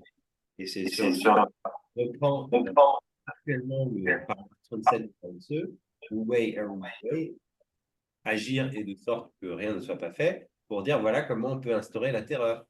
Parce que si on ne fait rien et qu'on laisse les gens faire autour de soi, on peut voir qui prend peur, qui agit au contraire, et donc du coup, on peut éliminer les plus faibles, etc. Donc, dans le Hanfei on voit comment la pensée du Lao Tzu, comme étant une espèce de manuel adressé au prince, est très, très distincte de ce que j'ai appelé, moi, cette politique de la folie du Zhuangzi, qui quand même qui là, on n'est pas dans une question de la régulation de l'empire, ou enfin, on pourrait peut-être le lire comme ça, mais je pense qu'il faut quand même bien pousser l'interprétation pour y voir de l'idéologie impériale dans les deux amis qui chantent autour du cadavre et qui se moquent du maître et de son disciple. Ça, je pense qu'on est quand même assez loin de cette idéologie confucienne. Donc, c'était une très, très longue réponse à ta question, Jean-Baptiste, pardon. Et redis-moi le passage là dans l'adresse à l'autre. C'est dans le commentaire de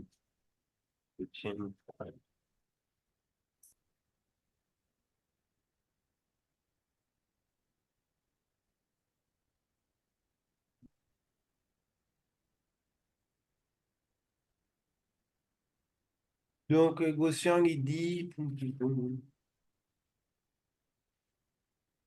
c'est ça. Ils comprennent le soin des normes et ils randonnent au dehors de l'intérieur des œuvres classiques, ce qui est un petit peu étrange. Ils préservent ainsi la mère pour maintenir l'enfant, ce qui est quand même, je trouve, par rapport à Klein, intéressant comme pont. Adressent leurs émotions et ainsi avance debout. Donc ça, c'est la description qu'il fait avant de décrire ceux D'accord. qui sont hypocrites. Et tu vois, là, en chinois, ça, c'est l'histoire du randonnée autour du classique. Pi, O, Wai, Chennai. Donc, Pi, O, Wai, donc randonnée au dehors, Oui. de l'intérieur du Ouais. classique, et adresser leurs émotions. C'est l'histoire de la mère qui préserve l'enfant. Et D'accord. ça, adresser, voilà, ça, c'est ça que j'ai traduit par adresser. Ça, c'est le ting de D'accord. l'émotion, là. D'accord. Et là, debout, D'accord. avancer. D'accord.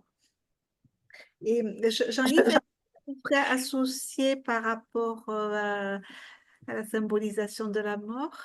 Est-ce que ça... Euh, Peut-être un peu seulement, parce que je découvre le texte, même si j'ai le livre Les œuvres de Maître Chuang chez moi, j'ai pas vraiment travaillé. Donc, d'abord, je rappelle, chez Lacan, il y a déjà la notion de mort subjective hein, qu'il évoque très souvent pour parler de la psychose. Hein. Mais par ailleurs, subjectivation de la mort, il en parle au moins deux fois, à un moment donné dans variante de la cure type, il en parle comme étant, on pourrait dire quelque chose qui concerne, enfin qui touche à la fin de l'analyse D'accord. qui touche à la fin de l'analyse en disant justement que l'analyse qui va occuper cette position comment je ne sais plus trop comment c'est formulé, mais où il y a donc des enjeux de vie et de mort, il faut que lui-même en ait fait l'épreuve d'une certaine façon, quelque chose comme ça. Et Mhm. puis, je crois que c'est pardon, dans le désir et son interprétation, dans le séminaire, il y a, quand il développe l'idée de fabrication par le sujet d'un fantasme, il formule les choses de la façon suivante. Il dit, c'est pour échapper à quelque chose comme une forme de disparition, pour échapper à la disparition. Alors, c'est pas la mort, mais enfin, quand même, c'est la disparition que le sujet, on peut dire le sujet névrosé, à mon avis, se fabrique un fantasme. D'accord.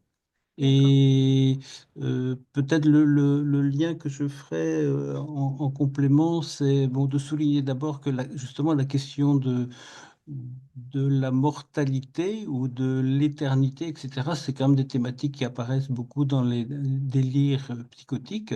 C'est très, très, très fréquent quand même.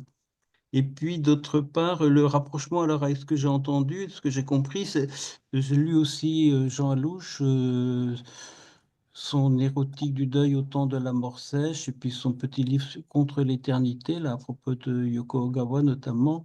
Et le rapprochement que je faisais avec ce que j'ai entendu, là, c'est l'idée de transformation, transformation subjective. Alors, c'est vrai qu'il y a déjà ça un peu chez Freud, quand il parle du travail de deuil, il y a bien cette idée de transformation subjective également, mais c'est vrai que ça a été souvent compris ou c'est devenu quelque chose comme une sorte de norme. Et puis, dans l'idée d'un sacrifice. Enfin, il y a l'idée quand même d'un échange dans les deux sens entre l'endeuillé et la personne disparue. Alors, je ne sais plus trop comment il formule ça. Il y a effectivement l'idée d'un sacrifice d'un petit bout de soi par les sujets endeuillés, mais il y a bien l'idée d'un retour, d'une certaine façon, de quelque chose aussi que la personne qui a disparu nous a laissé. Enfin, il y a quelque chose comme ça, je ne sais plus trop comment il le formule. Donc, c'était juste ces rappels-là qui me viennent un peu D'accord. par association. Et puis, peut-être j'ajouterais que, alors, par rapport à ce que tu as dit, Monique, en introduction, c'est que j'ai constaté, moi, dans l'analyse, que les sujets enfin, une étape importante, je dirais, est quelque chose de l'ordre de la subjectivation de sa propre mort, en effet. Ça passe par différentes formes, ça peut passer par différentes formes, mais c'est quelque chose, en tout cas, que j'ai constaté que je pourrais développer éventuellement, mais c'est peut-être pas le moment ni le lieu, mais en tout cas, c'est quelque chose qui est important et ça passe, par exemple, juste pour l'indiquer rapidement, par le fait de rêver, se voir mort, rêver sa propre mort, se constater, par exemple, on est à ses obsèques, etc. Ça me fait penser d'ailleurs à Schreber qui avait vu dans un journal, je crois, je me rappelle quelque chose comme ça, comme l'annonce de ses obsèques. Enfin, il y a quelque chose comme ça, je crois, dans les mémoires de Schreber. En tout cas, c'est quelque chose que j'ai constaté comme un effet important, enfin une étape importante, je dirais, quelque chose autour de la subjectivation de sa propre mort. Méditation tantrique tibétaine d'ailleurs. Hein, Comment, pardon? c'est une méditation classique tantrique tibétaine de s'imaginer sa propre mort également. D'ailleurs, c'est pas s'imaginer seulement, hein, c'est pas s'imaginer, c'est la vivre vraiment Et subjectivement oui, en ouais. rêve, par exemple, comme Ah, quand on rêve, ou d'ailleurs dans des situations concrètes Voilà, comme de quand on prise de mange risque. pas pendant 3 jours ou qu'on va se mettre tout nu sur la montagne, comme font les ascètes tibétains, je pense qu'ils ouais. sont dans Ah oui, l'action et pas Euh, juste. Oui. s'imaginer en effet. la représentation du sujet aboli, là, dans le rêve, ce sont des rêves en général de psychotiques, hein. La représentation, hein. Moi, quand les patients viennent avec un rêve où ils se représentent, c'est jamais bon signe pour moi, hein. Ou Je de sais pas, menaces de décompensation psychotique, hein. je sais pas. Ouais. Ah. Gisèle Chaboudez, elle avait fait elle avait bien posé comme dans son livre L'équation du rêve. Elle avait vraiment repris comme le moment où le sujet se représente comme aboli, c'est avant-coureur de décompensation psychotique, hein. Je sais pas. Je Ouais, pense d'accord. pas. Ah, Je suis pas d'accord. d'accord. Hmm. C'est-à-dire ces rêves, par exemple, où les rêves sont les rêveurs sont à leur enterrement, mais ils ne se représentent pas abolis. Oui, alors c'est ça. Qu'est-ce que ça veut dire se représenter aboli? Qu'est-ce que ça veut dire? Ben, se représenter mort. Comment?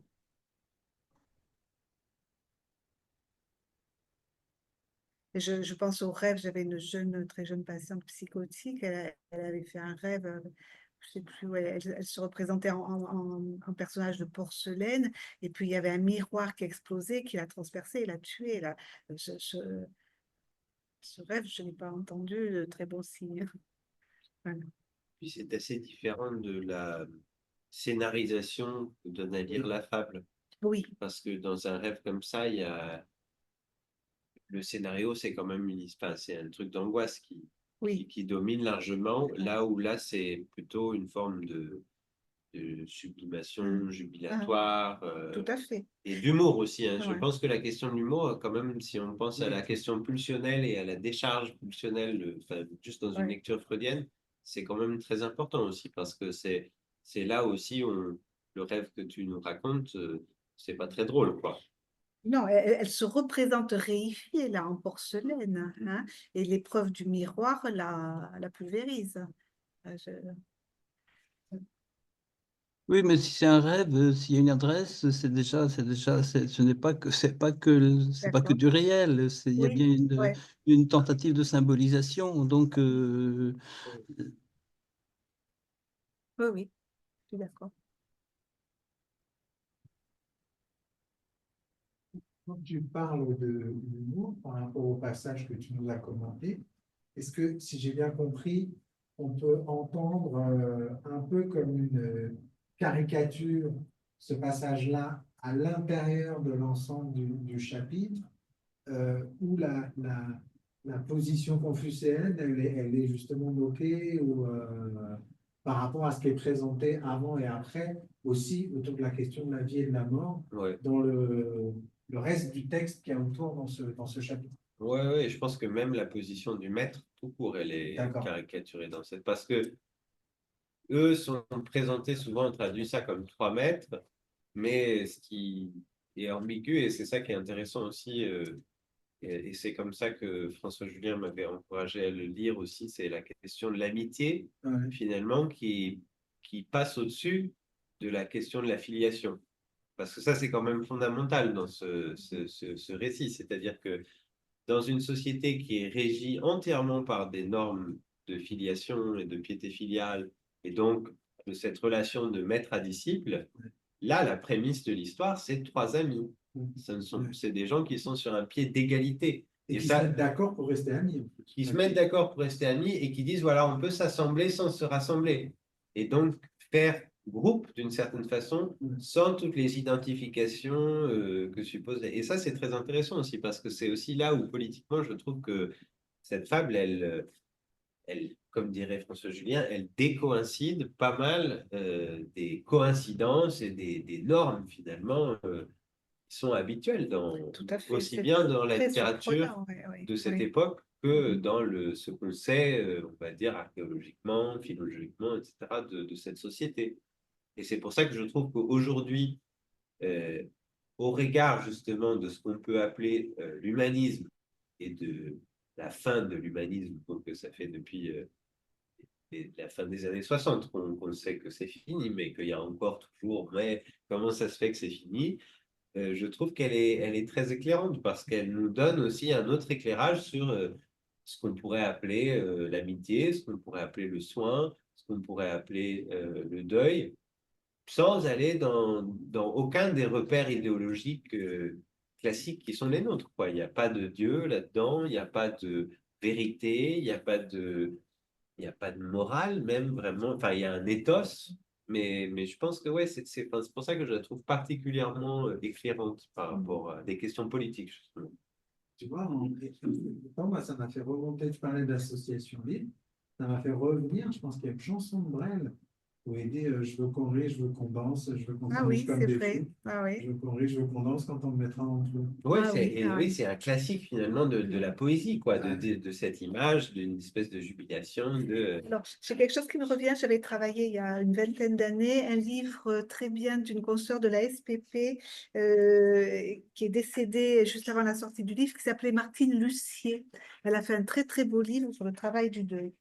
Voilà. Et dedans, elle racontait le deuil chez les primitifs. Et j'ai gardé une expression, parce que des fois, je la dis aux patients quand ils sont très longtemps dans la douleur. Les primitifs disaient qu'il faut fatiguer la douleur. Voilà, le travail. Et elle racontait aussi des rites de défense maniaque juste après, ou d'orgie au moment du deuil. T'as la phrase de Desproges qui est bien là-dessus.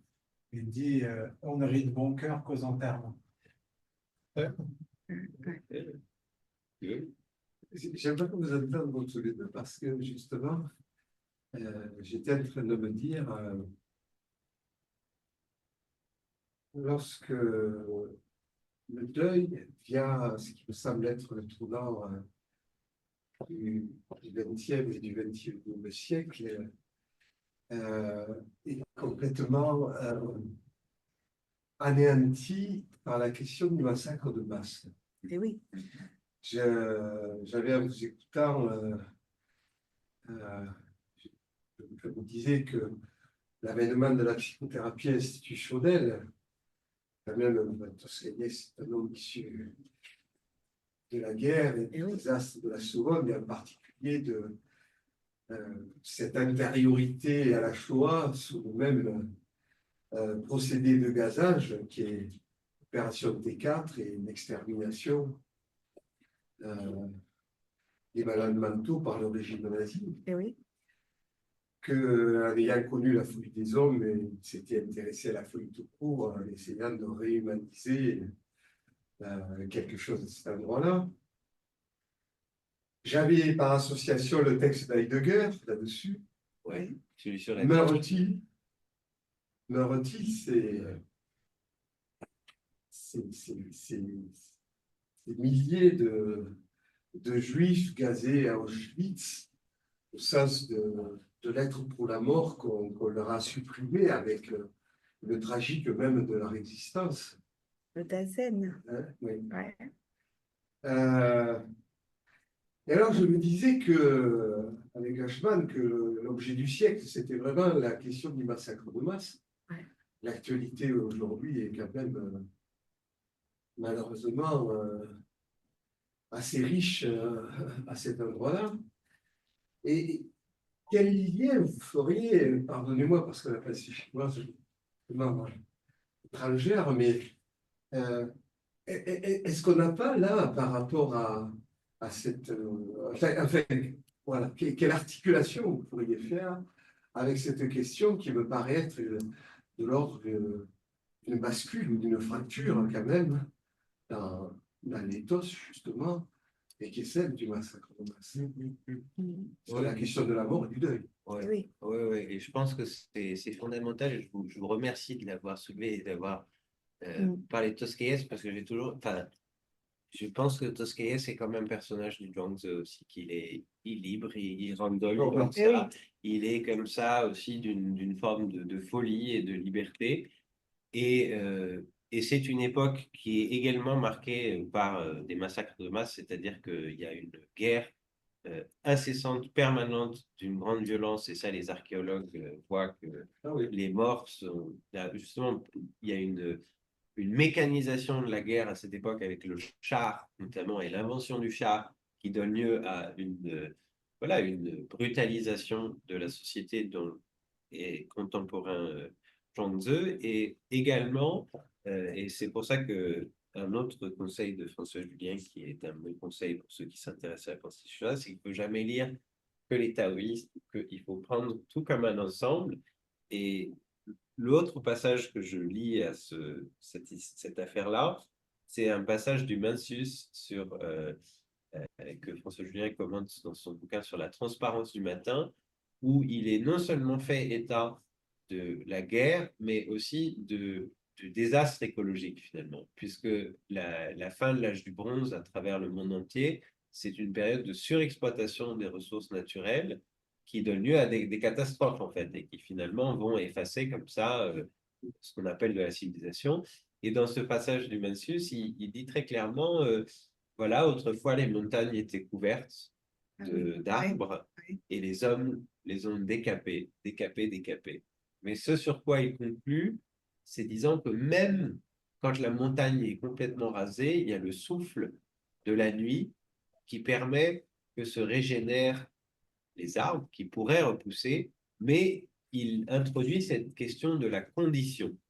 Il dit finalement, pour que n'importe quelle chose peut pousser et croître et s'élever, puisqu'il joue sur le fait que croître et s'élever en chinois, ça peut être rassemblé, quand il y a les conditions. Mais quand il n'y a pas les conditions, on en revient à l'espèce de paysage, oui, enfin, je sais pas, apocalyptique, ça c'est du langage de chez nous. Dévasté, et en tout cas, d'un paysage qui est dévasté par l'action de l'homme. Et ça, c'est un thème également dans le Zhuangzi que l'on retrouve dans d'autres passages, que de dire finalement, un peu comme l'histoire du feu, là. C'est-à-dire, bon, et ça, si je pense aux incendies en Californie, euh, les, les Amérindiens de Californie, sachant que les vents soufflent tous les ans à la même période, dans la période sèche, et qu'il y a naturellement la production d'incendies, brûlaient des parcelles de terrain de façon préventive. D'ailleurs, comme font les agriculteurs dans les Cévennes, dans tout. Comme ils le faisaient. C'est ça. Et donc, cette façon d'habiter le monde, nous, on appelle écologie aujourd'hui, mais elle est également, enfin, je pense que c'est en lien avec cette question d'époque où finalement le massacre de masse, la dévastation de l'habitat oblige finalement certains à s'écarter des normes pour inventer liberté, comme je pense c'est le cas de Toscaïas, qui est quand même su tirer profit d'une situation extrêmement adverse pour inventer quelque chose d'inouï dans le sens littéral du terme, c'est-à-dire qu'on a cessé de l'entendre aussi. Et je pense que c'est ça aussi qui est difficile à entendre aujourd'hui de l'histoire de la psychothérapie institutionnelle, c'est qu'elle est tellement ancrée dans ce récit, on va dire, de Saint-Alban, d'après-guerre, et d'une forme de mythologie, en fait, de la résistance, mais qui aujourd'hui prend finalement un nouveau sens, puisque ce à quoi on résiste euh, n'a plus une face aussi définie. Et je crois que c'est ça aussi qui est complexe aujourd'hui, c'est-à-dire que à l'époque de Tosquelles, c'est l'extermination des malades mentaux, c'est la société fasciste et la guerre, etc. Et donc, il y a vraiment comme ça la possibilité d'imaginer des blocs, finalement. Et je crois que c'est là aussi où je connais certaines personnes qui ont pu voilà, faire des supervisions avec Tosquelles ou qui l'ont fréquenté, qui ont dit que à la fin de sa vie, finalement, il avait quand même mal vécu le fait d'être jamais rentré en Catalogne et le fait s'être vécu comme un exilé permanent parce il était très jeune, hein, il avait 28 ans à Saint-Alban. Je veux dire, donc et pareil, Ouri, quand il a commencé la board, il avait 33 ans. Donc il y avait quelque chose comme ça d'un mouvement et qui finalement s'est fait rattraper par.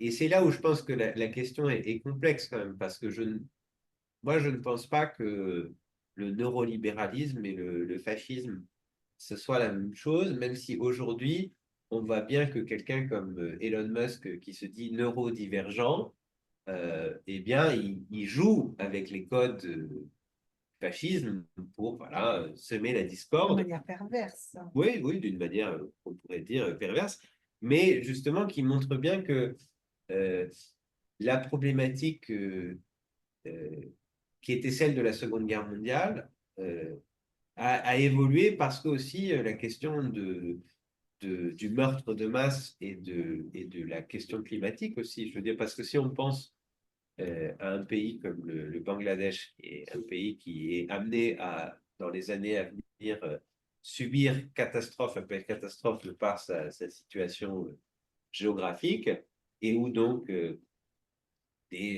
c'est pas comme il y a eu, bon, à Los Angeles, oui, il y a eu 26 morts dans les incendies.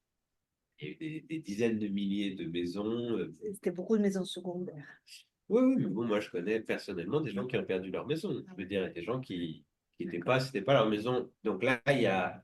Et en même temps, on voit que, bon, il y a des choses comme en Espagne, cet automne, des crues comme ça, là. Donc il y a cette question, je pense, que vous soulevez, qui est la même, d'une certaine façon, qu'à l'époque de la psychothérapie institutionnelle, mais qui s'est déplacée.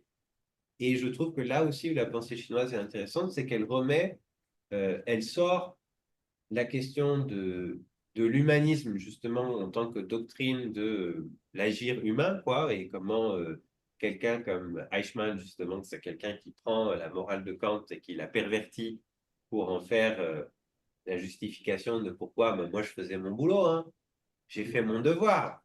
Et là où je trouve que la question de ce que les Chinois anciens appellent le ciel, et qui est finalement la régulation enfin, régulation ou pas d'ailleurs, le changement ou la transformation perpétuelle de ce que nous on appelle la nature, et comment Lacan finalement, y avait mis le désir.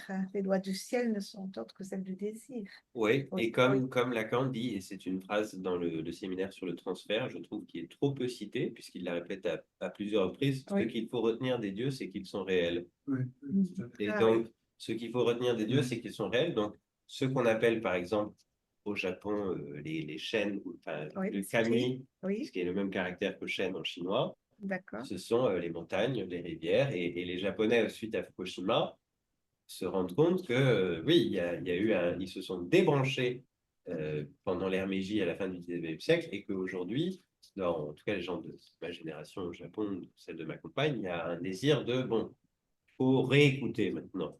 Au Japon, il y avait cette histoire, il me semble, me souvenir d'une espèce de poteau ou de bâton qui indiquait des endroits en dessous desquels ne pas construire vers la mer pour éviter des raz-de-marée ou des vagues, etc., pas risquées, Mhm. des inondations, Ah oui. des choses très anciennes, des points de repère.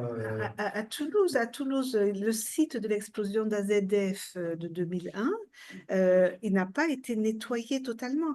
J'avais reçu des ouvriers qui y travaillaient. Ils essayaient de nettoyer. La pollution était infiltrée en dendrite en profondeur et remontée à chaque fois. Ils ont arrêté, ils ont construit le cancéropole dessus. Hein, voilà. Moi, ce qui me vient en association, c'est les tableaux d'Anselm Kiefer, là, avec tous ces Oui. immenses espaces dévastés. Et c'est très important, oui, ce que tu dis par rapport au massacre de masse, effectivement. Est-ce qu'il est là le point, oui, le point de bascule ou le point d'implosion? Sur la disparition dernière. Oui, oui. Et dans le train, tout à l'heure, je lisais une dernière conférence de Florence Guignard, là, que j'aime beaucoup, et qui a 94 ans, hein, qui qui a déjà publié Quelle psychanalyse pour le 21e siècle, un premier tome, et qui travaille à son deuxième tome. Elle a fait quelque chose en Italie, là, sur le jeu. Donc, nous avons échangé, parce que la dernière fois, on avait fait le jeu de Go. Et elle dit que son message aujourd'hui, elle nous dit l'importance d'être conscient que notre civilisation occidentale connaît actuellement l'implosion qui conduit périodiquement toute culture dominante à sa disparition. Donc, effectivement. euh, et, euh, et par rapport à la jeunesse là, qui va être privée d'espace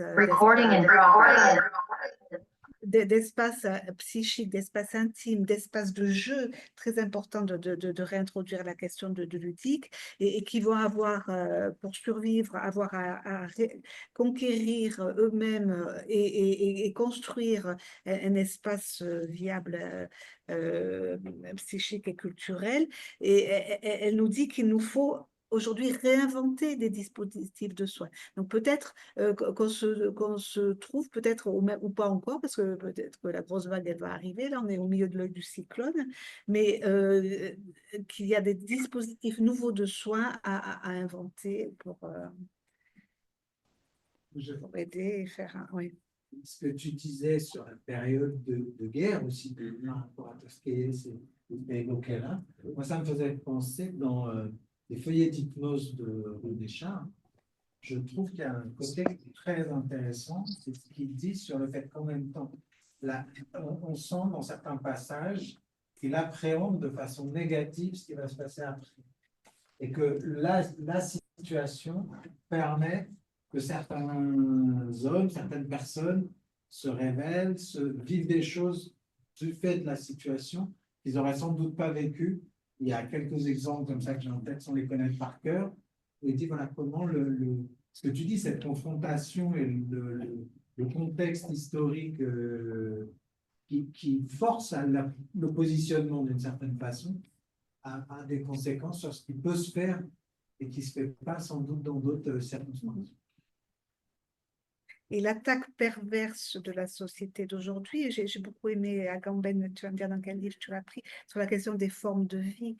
Et l'attaque perverse actuelle, c'est que c'est l'attaque des formes de vie. Oui, c'est ça, y compris dans leur possibilité d'exister à la marge. Et je crois que Oui. dans la question ce qu'on appelle le soin psychique ou de la psychiatrie qui n'existe plus, enfin, c'est ça aussi la question finalement aujourd'hui. Les gens disent, en fait, l'advenue du paradigme de la santé mentale, c'est la fin de la psychiatrie. Et je pense que ce n'est pas tout à fait faux de dire ça comme ça.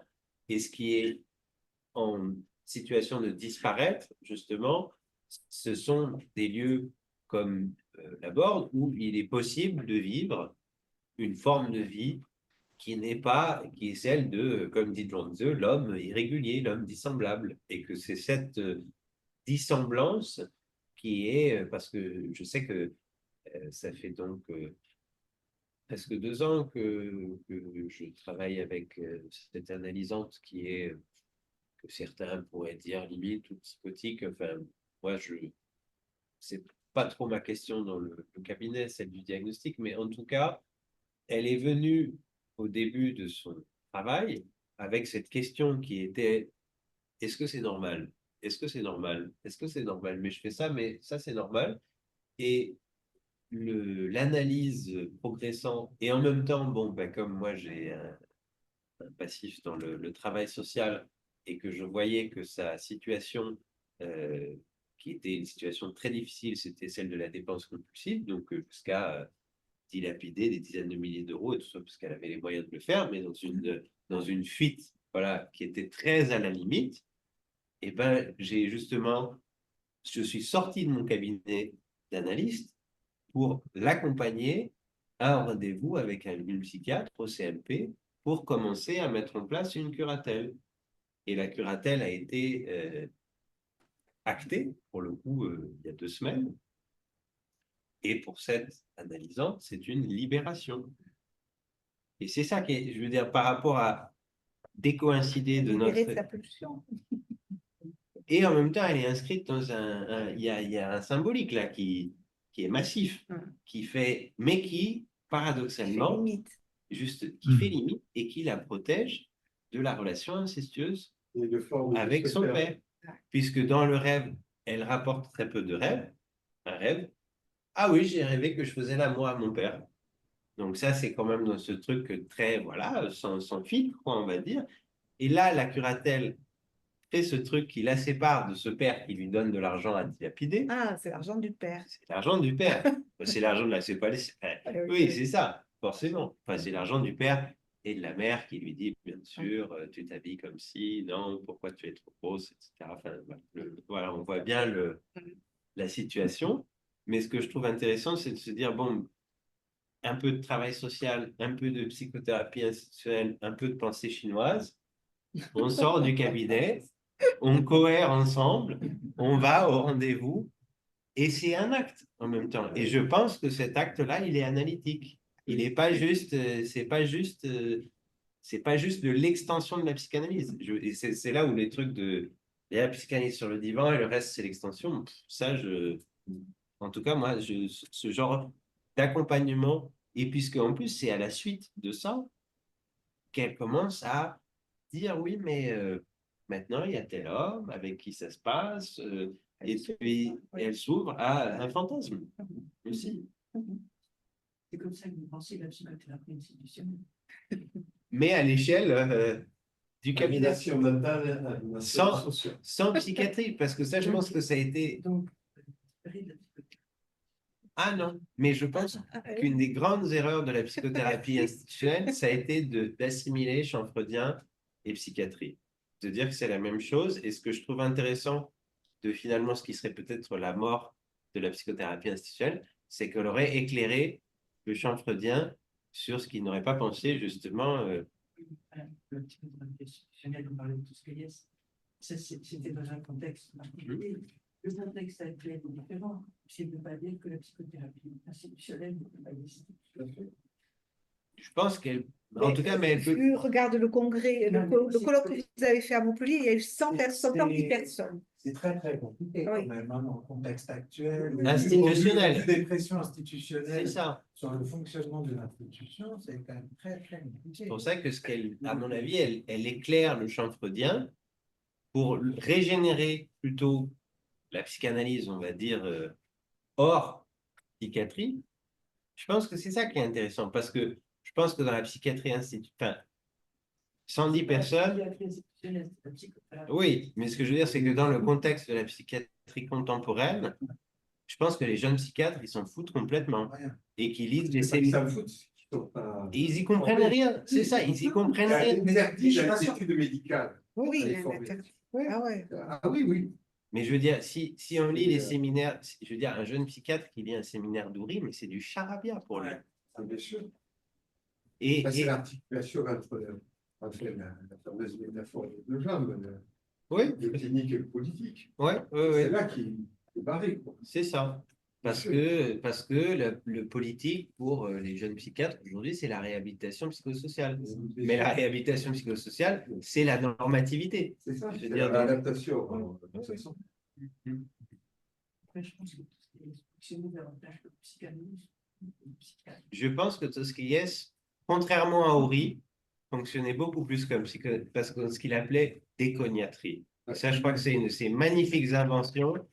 Et qu'il y a cette Donc, sorte. ça découpe pas les deux séries. Non, Oui. non, je pense, je déserte. Justement, c'est ça que je trouve. Le feu de la Ben, transmission. non, mais moi je suis comme les deux amis, hein, je chante autour du cadavre. C'est pas du désespoir, ça. C'est justement, je pense que la position qui est celle, par exemple, plutôt comme quelqu'un comme Pierre de Lion ou d'un. Ouais, mais qui en même temps, moi je trouve pour de Lion, ça reste de la prêche quand même. Et ça reste quelque chose comme il le dit lui-même, j'ai mon bâton de pèlerin, et c'est de l'humanisme, et c'est aussi ce truc c'est une nosographie, quoi. Et je pense que la psychanalyse, pour moi, c'est pas une nosographie, et je pense que Tosquelles, il était très bon là-dessus. Et j'adore quand il dit, et alors on dit, quand on appelle ça associé, on dit déconner. Alors moi, je déconne, lui, il déconne. Et ça, je pense que c'est quand même très beau, quoi, cette façon justement de ne pas pathologiser et d'en rester à la question de la folie. Parce que c'est ça aussi qui est effacé par le neurolibéralisme, c'est la question de la folie. Parce que si c'est que de la maladie, si c'est que de la neurodivergence, si c'est que il n'y a plus de folie. Et c'est là où je pense que s'il y a un espoir, c'est celui de la folie. Il n'y a plus de folie, il n'y a plus de perversion, il n'y a plus d'hystérie, il n'y a plus rien. Oui, il y a Il n'y des a troubles. que l'homme connecté. Il y a des troubles. Oui. Ok. Merci, Monique. Merci. Merci. Et donc, la soutenance, c'est le 12 mars. Ah oui. Il y en a qui veulent C'est venir. le titre de la tête. Le titre que j'avais inscrit, c'était La voie VOIE de la psychothérapie institutionnelle. Ça donne. Une grosse Oui. thèse, hein, le 12. Et le titre que j'ai préféré lui donner, c'est Cohérence inouïe. Ah, pas ouais. mal. Tu vas en faire un bouquin après? Ouais, je pense Voilà. que Qui est le directeur? Derek Humphreys, qui a beaucoup travaillé dans les questions de la précarité, justement, des dispositifs cliniques en rue, tout ça. Et c'est pour ça qu'il s'était un peu intéressé à moi, parce que moi, j'avais commencé à travailler social avec un centre d'hébergement pour personnes sans abri en sortie d'hospitalisation involontaire à Los Angeles. C'était comme ça, il y avait l'autoroute, et en bas des pylônes de l'autoroute, il y avait la petite caserne, quoi, une espèce de petite caserne où c'était un truc avec les haut-parleurs. Il est l'heure d'aller à l'atelier, il est l'heure d'aller à l'atelier. Un truc très disciplinaire. Mais c'était ça que je trouvais très beau. C'était que même si c'était un truc disciplinaire, et ben, il y avait en fait ce qu'on pourrait appeler de la psychothérapie institutionnelle parce qu'il y avait du collectif et que les soignants, justement, ils s'impliquaient dans les ateliers, ils discutaient avec les patients de spiritualité, notamment beaucoup. Et il y avait comme ça des rencontres qui se faisait alors même que c'était un truc disciplinaire. Du coup, c'est ça, je ne perds pas l'espoir non plus. D'accord. Nicolas, Merci. pardon, vous pourriez nous redire ce que vous avez dit sur Agamben, pardon. Agamben. Agamben, oui. Ah oui, ça dans va quel bien. livre d'Agamben? C'était franchement allusif et je m'en excuse. Mais c'était sur cette question des formes de vie qu'il a travaillé dans son espèce de série, là, Homo Sacer. Mais moi, je ne suis pas connaisseur d'Agamben et c'est vrai que c'était plutôt en tant que lecteur de Foucault, du dernier Foucault, de l'histoire de la sexualité et de l'invention des formes de vie comme technique de soi, que j'avais ça à l'esprit. Parce qu'Agamben, je ne suis pas. J'ai lu Qu'est-ce qu'un dispositif et ça se lit. Moi aussi. D'accord. Moi, je travaille un peu, j'aime beaucoup. C'est pour ça. Bon, Bon, prochain mais je séminaire, rechercherai. le 28 mars. Voilà, on va voir sur quoi on va travailler. Je vous écris en avance. Bonne soirée. Merci bien à vous. Je ne sais plus comment on était. Moi, je sors. Attends.